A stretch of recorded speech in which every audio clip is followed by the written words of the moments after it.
Et on en parle avec notre invité de l'Assemblée nationale, Christian Estrosi. Bonjour, merci d'être avec nous. Vous êtes député maire UMP de Nice. Vous avez en quelque sorte ouvert la polémique avec des propos sur lesquels on reviendra il y a quelques jours. On vient d'apprendre que la préfecture lançait une procédure judiciaire, évidemment, en vue de faire respecter une expulsion si elle soit de la justice. Est-ce que c'est le bon choix pour vous?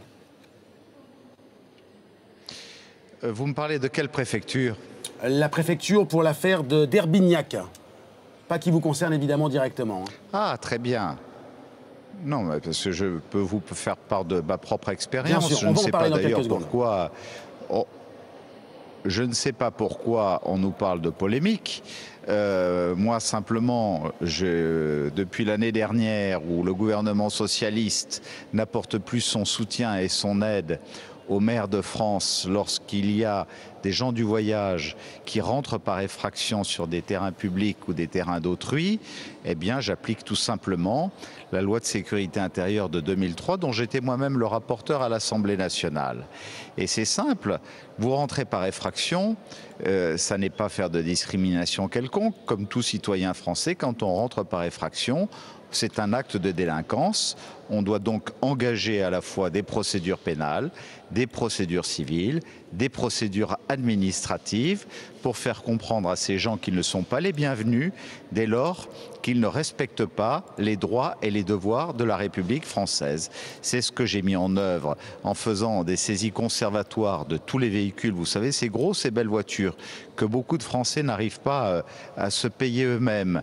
620 000 € de facture pour 2 terrains de sport municipaux qui ont été abîmés. Il n'est pas question pour le contribuable de les payer. Eh bien, si ceux-ci ne payent pas la facture à la place du contribuable français ou du contribuable niçois, on vendra tout simplement les véhicules. J'ai mis des caméras autonomes qui ont filmé aussi tous leurs faits et gestes et leurs allées et venues.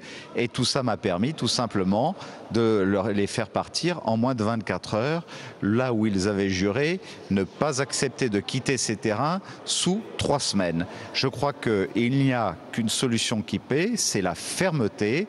J'ai démontré que de ne pas céder, de ne lâcher en rien, permettait d'avoir des résultats.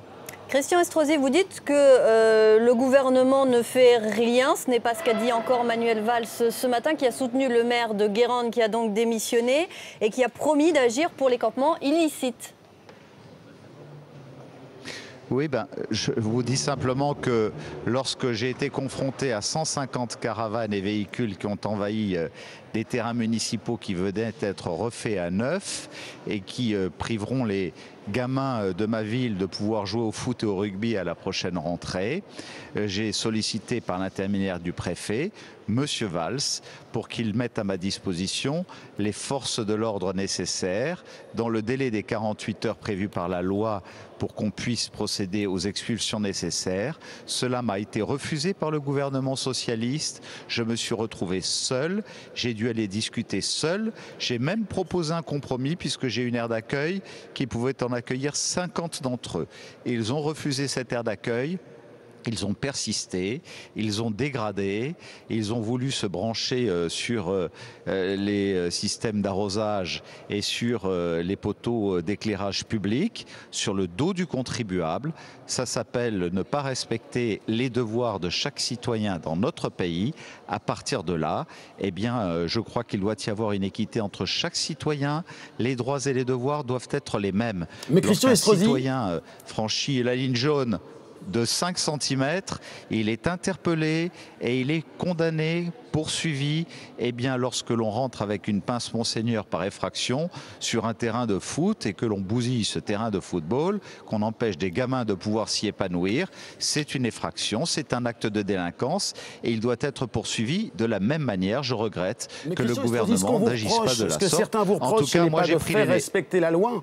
Ce n'est pas ça le problème, c'est les propos que vous employez. Vous parlez de mater les gens du voyage. Vous parlez il y a quelques instants des voitures, des grosses voitures allemandes que les Français ne peuvent pas se payer. Il y a des amalgames et des raccourcis qui sont un peu faciles. Mais en quoi est-ce facile? Qu'est-ce que vous voulez dire? Ces gens-là n'ont pas d'appartement, qu'ils mettent plus d'argent dans leur voiture. En quoi est-ce un problème? En quoi est-ce un problème? Quand on ne paye pas le loyer, on peut mettre plus d'argent. Mais si on rentre chez vous par effraction, monsieur, non, mais ce n'est pas le même problème. Vous allez dire que c'est normal et vous allez... Mais si, c'est le problème. Ah, pas du tout. Le problème, c'est de ne pas respecter la loi. Et le problème, c'est que le gouvernement de la République ne fait pas respecter la loi. Il me semble que de rentrer par effraction quelque part est une infraction.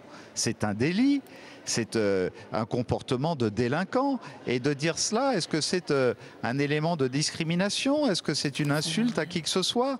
Je regarde tous les citoyens français de la même manière et je demande à ce qu'ils soient traités de la même manière. Lorsqu'ils respectent la loi, qu'on les respecte et qu'on leur accorde la dignité qu'ils méritent. Lorsqu'ils ne la respectent pas, qu'on engage les poursuites nécessaires et qu'on mette à disposition des maires de France les moyens pour pouvoir faire respecter la loi sur le territoire de leur commune de manière sereine, calme, en gardant son sang-froid et de manière tout à fait respectueuse. Moi, je respecte parfaitement 90% des gens du voyage qui respectent les règles de la République, malheureusement.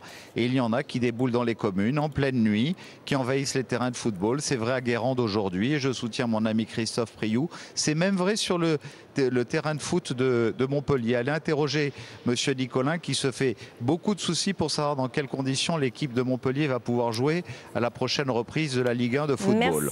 Merci Christian Estrosi d'avoir été en direct avec nous. On rappelle que pour vos propos, SOS Racisme a porté plainte. Tout de suite.